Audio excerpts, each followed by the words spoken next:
नमस्कार दोस्तों, स्वागत है आपका मेरे YouTube channel chemistry with Rana sir, जिसमें हम भाग 2 में आज शेष अभिक्रियाओं के बारे में अध्ययन करेंगे। तो आज की जो पहली अभिक्रिया होगी वो होगी गाटरमान कोच अभिक्रिया, स्टीफन अभिक्रिया, विकार्बोक्सिलीकरण अभिक्रिया, HBZ अभिक्रिया, क्लीमेंसन अभिक्रिया और रोजनमुंड अभिक्रिया। तो आज की जो पहली अभिक्रिया है वो है गाटरमान कोच अभिक्रिया। अगली अभिक्रिया आपके पास गाटरमान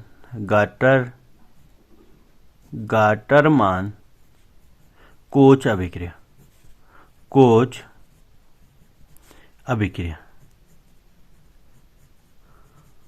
या गाटरमान कोच एल्डिहाइड संश्लेषण अभिक्रिया, ऐसे भी लिख सकते हैं यहाँ पर। तो दो प्रकार से आपको इसके नाम पूछे जाएंगे, यानी गाटरमान कोच अभिक्रिया या गाटरमान कोच एल्डिहाइड संश्लेषण अभिक्रिया। ठीक है, तो यहां पर क्या होगा कि जब बेंजीन की क्रिया, ये कोई बेंजीन है, जब बेंजीन की क्रिया कार्बन मोनोऑक्साइड के साथ CO के साथ, कार्बन मोनोऑक्साइड के साथ HCl व निर्जल AlCl3 की उपस्थिति में की जाती है। किसकी उपस्थिति में? निर्जल AlCl3 और HCl की उपस्थिति में की जाती है, तो बेंजल्डिहाइड का निर्माण होता है। अब देखेंगे आप किस प्रकार से ऐड होता है। देखो, ये बेंजीन था, आपने ये बेंजीन लिख दिया, बेंजीन जैसे था वैसे ही बना दिया। यहां पर C था, C है, डबल बॉन्ड O, ये जुड़ जाएगा। लेकिन जब यहां पर कार्बन मोनोऑक्साइड जुड़ता है तो यहां पर क्या होगा? एक H भी होगा, वो H यहां से रिमूव होगा और इसके साथ क्रिया कर लेगा और क्या बन जाता है? बेंजल्डिहाइड का निर्माण हो जाता है, बेंजल्डिहाइड। ये हाफ रिएक्शन में भी कई बार आपसे पूछे जाते हैं, यानी इतनी दी होगी, आपने इसको पूरी करनी है। निम्न अभिक्रिया को पूर्ण कीजिए। तो जैसे एल्डिहाइड हमने अभी करवाया था, कैनिजारो एल्डोल संघनन, क्रॉस एल्डोल संघनन, यह गटरमान हो गया, ठीक है, या एसिटलीकरण हो गया। तो ये आपसे कैसे पूछी जाए? हाफ रिएक्शन भी पूछी जाती है और इसको पूर्ण करने के लिए दी जाती है। ठीक है, तो आपने यहाँ पे थ्योरी क्या लिखनी है यहाँ पर कि जब बेंजीन की क्रिया कार्बन मोनोऑक्साइड के साथ HCl व AlCl3 की उपस्थिति में की जाती है तो बेंजल्डिहाइड का निर्माण होता है। इस अभिक्रिया को हम गाटरमान कोच अभिक्रिया कहते हैं। ठीक है ना, तो आपने इस प्रकार से इसको लिखना है। अगला है हमारे पास स्टीफन अभिक्रिया, स्टीफन अभिक्रिया। तो स्टीफन अभिक्रिया क्या होती है? जब एल्किल साइनाइड की क्रिया, alkyl CH3 methyl ethyl propyl butyl, आप कुछ भी लिख सकते हैं। चलो यहां पर एक कार्बन और बढ़ा देते हैं। प्रोपिल साइनाइड की क्रिया, कोई भी साइनाइड होगा, मेथिल एथिल प्रोपिल ब्यूटिल, कुछ भी साइनाइड होगा। तो जब एल्किल साइनाइड की क्रिया SnCl2 तथा HCl की उपस्थिति में की जाती है तो इसका अपचयन होता है। यानी जब एथिल साइनाइड का अपचयन SnCl2 प्लस HCl की उपस्थिति में किया जाता है तो यहां पर ध्यान रखना, ये जो हमारे पास CN है ये ट्रिपल बॉन्ड में रहता है, ऐसे रहता है। आपने क्या करना है? एक बॉन्ड ये तोड़ना है, तो क्या बचेगा आपके पास? CH3 CH2 single bond C double bond H। चलो थोड़े से इसको आगे बढ़ा के रखते हैं, डबल बॉन्ड N। ठीक है, अब इस कार्बन में कितने बॉन्ड की कमी होगी? 1 2 3, और इस पे भी क्या होता है हमारे पास? एक H की, एक बॉन्ड की कमी होती है। तो यहां पर हम क्या करते हैं? इसका अपचयन। क्या करते हैं? इसका अपचयन। यहां पर डिब्बल H भी होता है कभी कभी, और आप कभी कभी क्या लिख सकते हैं? SnCl2 प्लस HCl भी लिख सकते हैं। ठीक है ना, तो 2H, एक H जुड़ेगा इस कार्बन के साथ, एक H जुड़ेगा N के साथ, क्या बना देगा? CHNH का निर्माण होता है। इसे कहते हैं इमीन। क्या कहते हैं? इमीन। ठीक है, अगला फिर इसका क्या करना है? जल योजन करवाना है। क्या करना है? जल योजन, जल की क्रिया करवानी है इसके साथ, या जल अपघटन करवाना है। ठीक है, तो यहां पर ये जो दो बॉन्ड है, यानी जो बचे हुए दो बॉन्ड है, ये तोड़ दिए तो कार्बन पे कितने कमी हो जाएगी भाई? यहां पर अगर इन 2 बॉन्ड को तोड़े 2 बॉन्ड की कमी हो जाएगी, एन पे कितने बॉन्ड की कमी हो जाएगी, 2 बॉन्ड की कमी हो जाएगी। तो आपने लिखा यहां पर बचेगा आपके पास CH3, जैसे यौगिक है वैसे लिख देना है, CH2 CH double bond O plus NH था, 2 H यहां से इसके साथ आएंगे तो क्या हो जाए, 1 H पहले था, 2 H आए तो क्या बना दे, NH3 गैस बन जाती है। और ऑक्सीजन कहाँ आ गया, इसके साथ आ जाता है। तो इसका नाम क्या है हमारे पास, 1 2 3 4 को क्या लिखते हैं, ब्यूट। एन है या इन है, तो आपने कहा एन है, ब्यूट एन। और अल यानी ब्यूटेनॉल का निर्माण होता है। तो यहां पर आप डेफिनेशन कैसे कैसे लिखेंगे, जब एल्किल साइनाइड की क्रिया, एल्किल साइनाइड का SnCl2 टिन क्लोराइड और HCl की उपस्थिति में अपचयन कराया जाता है, यानी जब एल्किल साइनाइड का SnCl2 और HCl की उपस्थिति में अपचयन कराया जाता है तो इमीन का निर्माण होता है, एल्किल इमीन का निर्माण होता है, यानी 1 2 3 4 ब्यूटिल इमीन का निर्माण होता है। पुनः जल अपघटन करवाने के पश्चात, यानी जब जल अपघटन कराने के पश्चात एल्डिहाइड तथा अमोनिया का निर्माण होता है। इस अभिक्रिया को स्टीफन अभिक्रिया कहते हैं।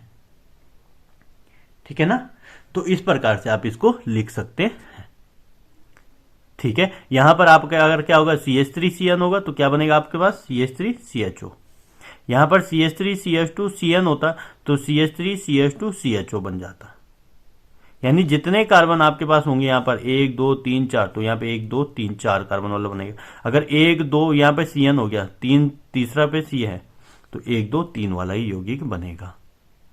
ठीक है, अगली अभिक्रिया है बिकार्बोक्सिलीकरण अभिक्रिया, कार्बोक्सिलीकरण अभिक्रिया।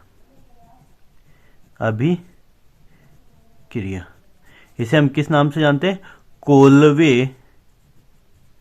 कोलवे वैद्युत अपघटन, इलेक्ट्रोलिसिस, वैद्युत अपघटन भी कहते हैं, अपघटन अभिक्रिया भी कहते हैं। कोलवे वैद्युत अपघटन पूछा जाए या बिकार्बोक्सिलीकरण अभिक्रिया पूछी जाए, दोनों ही अभिक्रिया एक ही होती है। तो जब धात्विक एल्केनोइड की क्रिया, यानी धात्विक एल्केनोइड, तो माना मैं लिख दूं, धातु की जगह लिखता हूं सोडियम, एल्केनोएट, तो O8 कब आता है, जब आपके पास COO समूह उपस्थित होगा, ये O8 हो गया। एल का मतलब नंबर ऑफ कार्बन आइटम, देखो सोडियम एल का हम अब लिखेंगे O8 तो हो गया, कार्बन की संख्या बढ़ाएंगे CH2 CH3, आप कितनी भी यहां पे बढ़ा सकते हो। तो जब धात्विक एल्केनोइड की क्रिया, यानी यहां पर क्या हो गया, सोडियम 1 2 3, तो 3 को क्या लिखेंगे, एल की जगह प्रोप, एन यानी सिंगल बॉन्ड है कार्बन और कार्बन के बीच, और O8 यानी COO समूह उपस्थित है। तो जब सोडियम प्रोपनोइड की क्रिया किसके साथ की जाती है, जल के साथ की जाती है, किसके साथ, जल के साथ, किसकी उपस्थिति में, NaOH तथा प्लस CaO, कैल्शियम ऑक्साइड, 3:1 होता है इनका। ठीक है ना, इनकी उपस्थिति में कराई जाती है जल के साथ।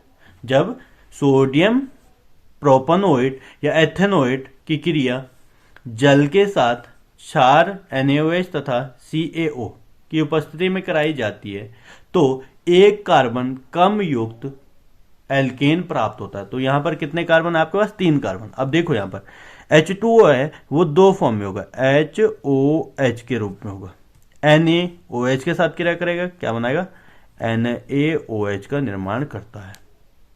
यहां पर जो CO, कितने ऑक्सीजन है, 2 ऑक्सीजन है ये वाले, तो ये CO2 गैस निर्मित होती है, प्लस यहां पर बनाएंगे CO2 गैस, हो गया।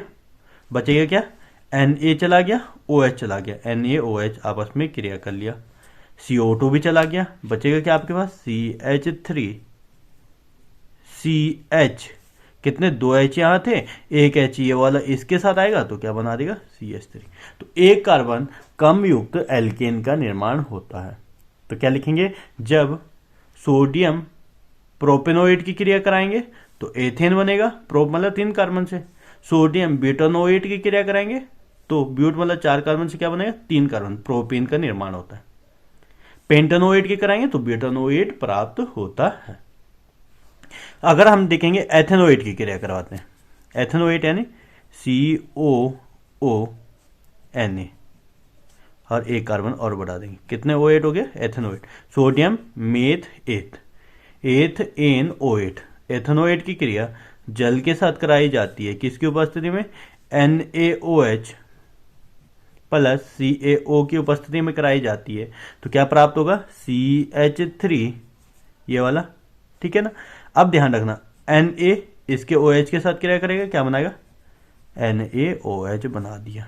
Na ने इसके OH के साथ क्रिया कर दी, HOH, H2O था ना, तो इस OH के साथ Na ने क्रिया कर ली, CO2 गैस भी चला गया, CO2 भी निकल गई, प्लस बचेगा क्या, CH3 और एक H यहाँ पर है, तो या तो आप इसको CH4 लिख दो या CH3 बॉन्ड H लिख दो।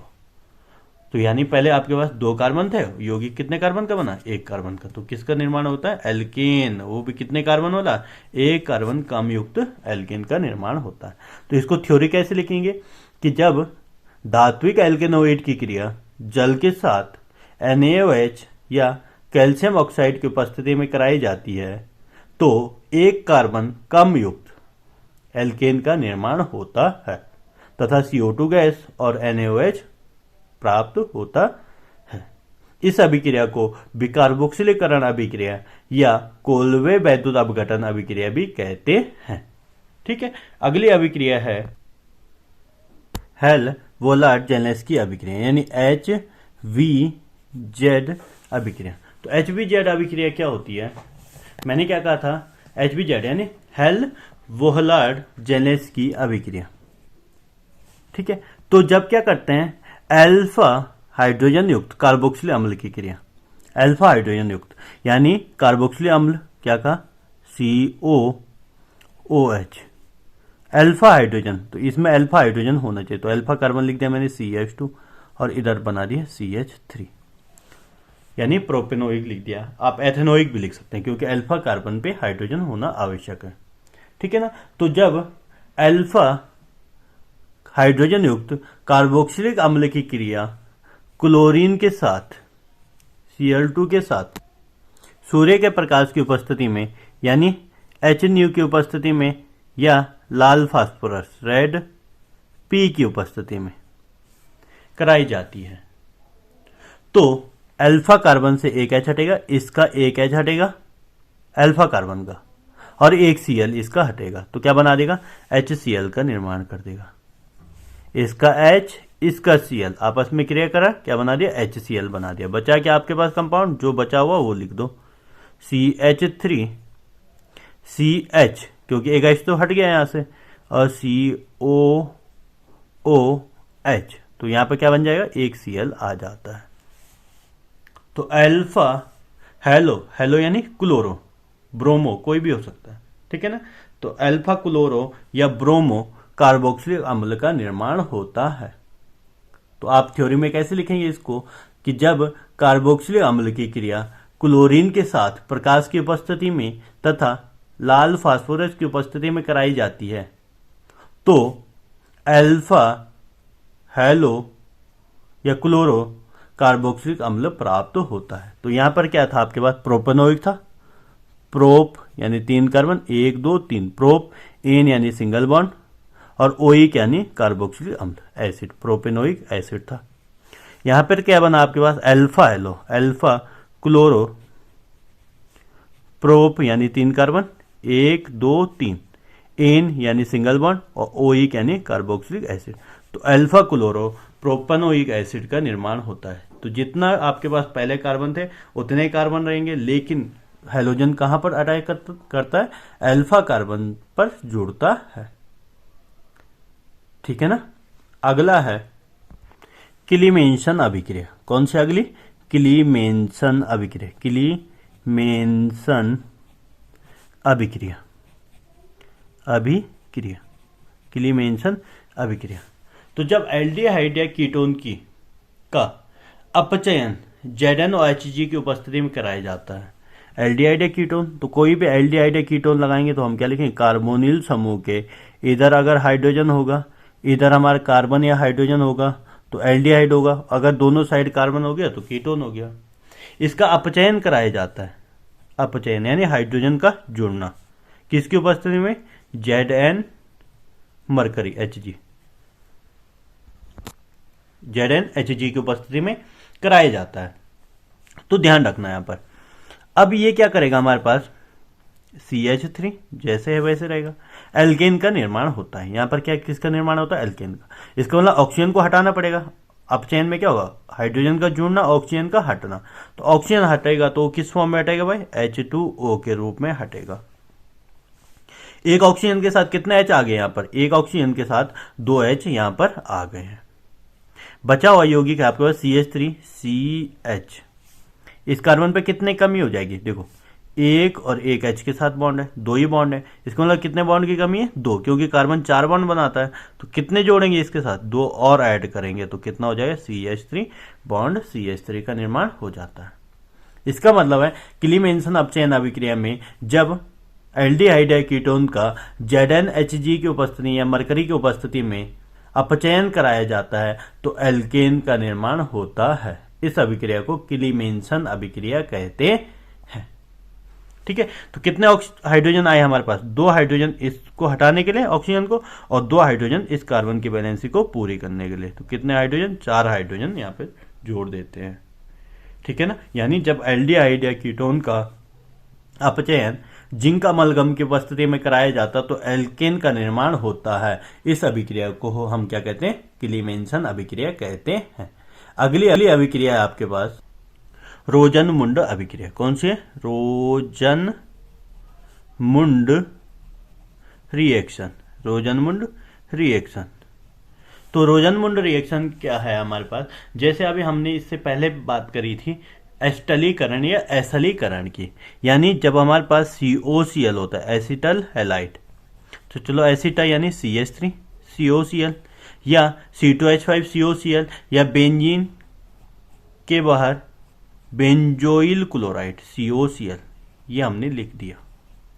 इनका अपचयन कराया जाता है या हाइड्रोजनीकरण कराया जाता है, किसकी उपस्थिति में, पैलेडियम धातु की उपस्थिति में। या तो लिखो कि जब एसिटल हैलाइड या बेंजोइल हैलाइड का अपचयन या हाइड्रोजनीकरण पैलेडियम धातु की उपस्थिति में कराया जाता है तो एल्डिहाइड का निर्माण होता है। कैसे कैसे होगा भाई, 2 H है, एक H इस Cl के साथ क्रिया करेगा, क्या बना देगा, HCl का निर्माण कर देता है। इसका H इसका Cl क्रिया करेगा, HCl का निर्माण कर देगा। अब आपके पास क्या बचेगा, यहां पर बचेगा CH3CO, यहां से Cl हट गया इस H के साथ तो यहां पर बॉन्ड फ्री हो गया, और 2 H थे, एक तो चला गया Cl के साथ और दूसरा H यहां पर अटैक कर लेता है। इसी प्रकार यहां पर बेंजीन जैसे है वैसे ही CO, ठीक है जी, यहां से Cl हटेगा और यहां पर एक H आ जाएगा, तो ये क्या बन जाता है हमारा, एथेनॉल। और इसको क्या कहते हैं हम, बेंजल्डिहाइड कहते हैं, बेंजल्डिहाइड। ठीक है ना, तो हमने 10 अभिक्रियाएं यहां पर पढ़ी होगी। मुझे आशा है कि आपने इन 10 अभिक्रियाओं को अच्छी प्रकार से समझ लिया होगा। अगर इन अभिक्रियाओं में कोई भी दिक्कत होगी, कोई भी प्रॉब्लम होगी तो आप मुझे कमेंट बॉक्स में पूछ सकते हैं। ठीक है, क्योंकि इन अभिक्रियाओं को आपको पेपर में अच्छी प्रकार से सॉल्व करके ही जाना है। इन अभिक्रियाओं में से कम आपके पास 3 अभिक्रियाएं, इन 10 अभिक्रियाओं में से कम 3 अभिक्रियाएं आपके पास बोर्ड में पूछी जाएगी। ठीक है, तो आप इसको थ्योरी में कैसे लिखेंगे कि जब एल्कनोइल या एसिटल हैलाइड, एसिटल क्लोराइड या बेंजाइल क्लोराइड, ठीक है ना, की क्रिया H2 के साथ पैलेडियम धातु की उपस्थिति में कराई जाती है तो एथेनॉल और बेंजल्डिहाइड का निर्माण होता है। इस अभिक्रिया को रोजनमुंड अभिक्रिया कहते हैं। ठीक है ना, तो इन 10 अभिक्रियाओं को आपने अच्छी प्रकार से समझकर ही पेपर में जाना है। इसके नोट्स आपको डिस्क्रिप्शन में उपलब्ध हो जाएंगे। ठीक है, डिस्क्रिप्शन में जाकर आप इन नोट्स को डाउनलोड कर सकते हैं। धन्यवाद। मिलते हैं आपको अगले वीडियो में अगले टॉपिक के साथ।